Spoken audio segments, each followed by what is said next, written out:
At Stanford's Social Neuroscience Laboratory, scientists have spent years studying kindness, connection, and empathy. But those can all seem in short supply at a time of deep divisions and uncertainty. The head of that lab, Jamil Zaki, offers a different view, a data-driven reason to be hopeful about each other and the future. I spoke with Zaki recently about his latest book called Hope for Cynics: The Surprising Science of Human Goodness. Jamil Zaki, welcome to the NewsHour. Thanks for being here. Thank you for having me. So you have been studying human goodness and kindness for 20 years, which seems like a great job.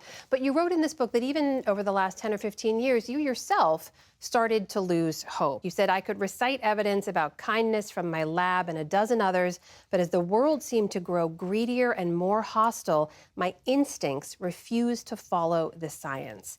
This is probably something a lot of people can relate to. So describe for us, what was it you were feeling?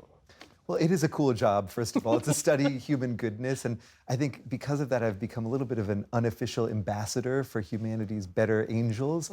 People ask me to speak or write when they want to feel good about our species. But I can tell you, studying something isn't always the same as feeling it. Yeah. And for me, especially during the early pandemic, in lockdown, when I was experiencing humanity mostly through screens, I started to really feel as though no matter how much I looked at the science, I felt as though people were selfish and dishonest.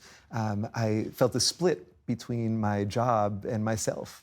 You talk about that cynicism, right, as a lack of faith in our fellow humans. You also talk about it as a tool of the status quo. What does that mean? Who benefits from cynicism? Yeah, so cynicism, again, is the theory that people are selfish, greedy, and dishonest. It's on the rise, and a lot of people say, well, maybe that's good because cynics might be radicals who hold power to account.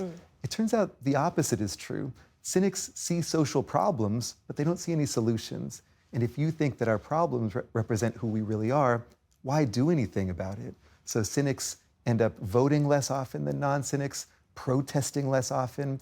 And in fact, the people who benefit from a population that doesn't trust itself are often autocrats and authoritarians. That's why I call it a tool of the status quo. You also document, and there's a lot of data to back this up in your book, real-world physical and social benefits to living in low cynicism, high trust societies. What are those benefits? What have you found? They really occur at every level. So trust is our willingness to be vulnerable to other people, and it's crucial to building important relationships in our lives, to having nourishing communities that help us feel happier and less stressed, but also to having communities that function, for instance, civically and economically. So it turns out that from individuals to families to organizations to culture writ large, trust helps us operate, helps us succeed, and cynicism disintegrates that. I think here in the U.S., especially around now, we're talking about that cynicism and those divides we see along political lines, which is how people have sorted. You write about that in your book, and you say, during the same era in which Americans lost trust in one another, they grew contempt for people with whom we disagree. In 1980, U.S. Republicans and Democrats felt lots of warmth towards their own party, neutral about the other. By 2020, each party disliked the other side more than they liked their own. So you and your colleagues at the lab in 2022 brought together 100 Americans, basically, who disagreed and had them engage in random Zoom calls with each other to talk about really difficult things. What did you find? Well, first of all, we are divided, and I don't want to diminish that. There is so much disagreement and a lot of really dangerous division in our nation as well. But the divisions in our mind are much larger than they are in reality. What does that mean? Well, it turns out if you ask Democrats and Republicans, what does the average person you disagree with think? What do they want? What do they like? We are wrong on nearly every measure. We think that the average person we disagree with is far more extreme than they really are. We think that they are twice as anti-democratic, twice as hateful, and 4 times as violent as they really are. In many ways, we are fighting phantoms because we don't interact with people we disagree with as much as we used to. So in our lab, we tried to change that. We brought people together for these conversations, things like climate change and gun rights. And we asked them to predict, how do you think these conversations will go?